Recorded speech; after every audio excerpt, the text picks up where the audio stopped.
오전 6시 30분에 중구 동인동 숙소를 나섰다. 오늘은 남구와 달서구, 달성군까지 걸어서 대구 지역을 마무리하고 다음 행선지인 경북 칠곡군으로 가기 위해서는 북구 지역으로 다시 와야만 하는데 코스의 중복을 피하기 위해서 달성군에서 북구까지는 대중교통을 이용할 예정이다. 길을 나서는데 어제에 이어 다시 한번 국채보상운동 기념공원 옆을 지난다.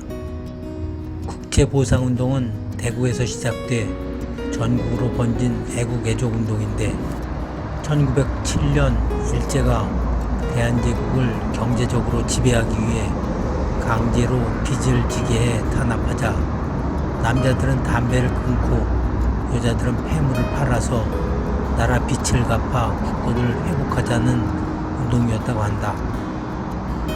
공원 내에는 별도의 기념관도 있고 당시 여성들이 폐물을 팔아서 바친 것을 기념해 세운 국채보상운동 여성기념비도 있었다. 대구 시민의 날이 원래 10월 8일이었는데 1907년 2월 21일 대구에서 시작된 국채보상운동 정신을 기리기 위해 2020년부터는 2월 22일로 변경하여 매년 운영해 오고 있다는 안내문도 있었다.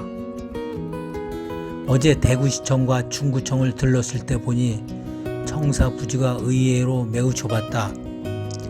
특히 시청 경우에는 더욱 좁아서 위로만 건물을 올리다 보니 인증차를 찍는 것조차 쉽지 않을 정도였는데 달서구 쪽에 새로 건립하는 계획을 마련하고 있다는 뉴스도 있어서 다행이라는 생각이 들기도 했다. 북구 지역을 걸을 때는 칠성시장과 대구 청과시장을 통과하는 길을 지났는데 이면도로도 아닌 꽤 큰 길가인데도 불구하고 전통시장 안을 통과하지 않고는 지나가는 것 자체가 불가능했다. 시민들이 다닐 최소한의 인도 공간조차도 확보하지 못한 상태에서 공간 모두를 시장 상인들에게 제공했다는 점은 다소 의외였다. 국가나 지방자치단체가 전통시장의 영세한 상인들을 지원한 것은 물론 좋은 일이다. 하지만 수많은 시민들이 당연한 공익을 포기하면서까지 지원하는 것은 옳지 않은 일인 것 같다. 걷다가 대구 삼성 창조 캠퍼스도 보았는데 옆에는 한자로 주식회사 삼성상해라고 쓴 건물도 있었다. 현재 세계적인 기업이 된 삼성전자가 1938년 대구의 삼성상해에서 시작되었는데 삼성의 역사가 스며있는 제일모직 터도 대구에 있었다고 한다. 대구 시민들에게 큰 자랑거리이고 자부심의 상징이 아닐 수 없을 것 같다. 남구청과 달서구청을 들러 인증샷을 촬영한 후 계속해서 걸어 달성군 지역에 들어서니 지금까지와는 또 다른 시골 분위기가 느껴진다.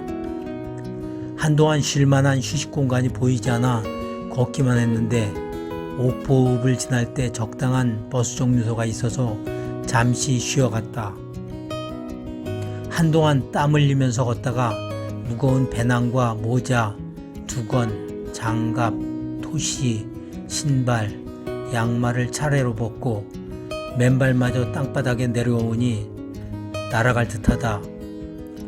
이럴 때 각각의 시원함을 대략 수치 1로 가정한다면 토시를 벗을 때 2 정도로 매우 시원하고 맨발을 땅에 내려놓을 때에는 4 정도로 최고여서 쾌감마저 느껴지기도 한다. 땅바닥에 내려놓은 맨발을 보니 양쪽 둘째와 셋째 발가락이 모두 까맣게 죽어 있어서 마치 그동안 고생을 무릅쓰고 걸은 보답으로 받은 훈장처럼 느껴지기도 한다. 신발 밑바닥도 그동안 전국 걷기 여행을 하면서 2번이나 창가리를 했는데도 불구하고 다시 꽤나 많이 닳아져서 이번 추석을 맞아 집에 갈 때는 다시 한번 AS를 맡겨야 할 것 같다. 얼마 전까지만 해도 이 정도는 아니었는데 밑창 앞부분이 납작해지기 시작하고부터는 닳는 속도가 거의 2배 이상으로 빨라진 것 같다. 계속되는 강행군으로 체중이 줄고 뱃살이 빠지다 보니 배낭, 어깨띠와 가슴띠도 눈에 띌 정도로 많이 줄어들었다. 어느덧 달성군청이 5km 채 남지 않았고 지도 앱이 안내하는 대로 걷고 있는데 갑자기 이상한 느낌이 감지되었다. 내가 30여 분 전에 지도 앱을 볼 때만 해도 길의 모양이 분명히 일직선에 가까웠는데 꽤 구불구불해졌다. 주변을 가만히 살펴보니 새로 조성된 주택가가 예전에 불규칙한 집과 길들의 모양 그대로 다시 지어져서 마치 미로를 연상케 할 정도로 불규칙했다. 군청으로 가는 길이 일반 지도에서는 일직선처럼 보이기는 하지만 확대한 지도, 즉 막상 가까이 가면 실제로는 아니었던 것이다. 하지만 다행히 먼 거리는 아니어서 이리저리 돌고 돌아 바로 도착하긴 했는데 결과적으로는 달성군청이 내가 지금까지 방문한 관공서 중 가장 구불구불한 길을 거쳐서 도달한 곳으로 남게 되었다. 달성군청을 거쳐 버스와 지하철을 이용해 대구 북부 시외 터미널 주변의 숙소로 도착하니 오후 2시였는데 때마침 비가 쏟아지기 시작했다. 오늘 조금 늦게 걸었으면 비 오는데 걷느라 꽤 고생할 뻔했는데 다행이었다.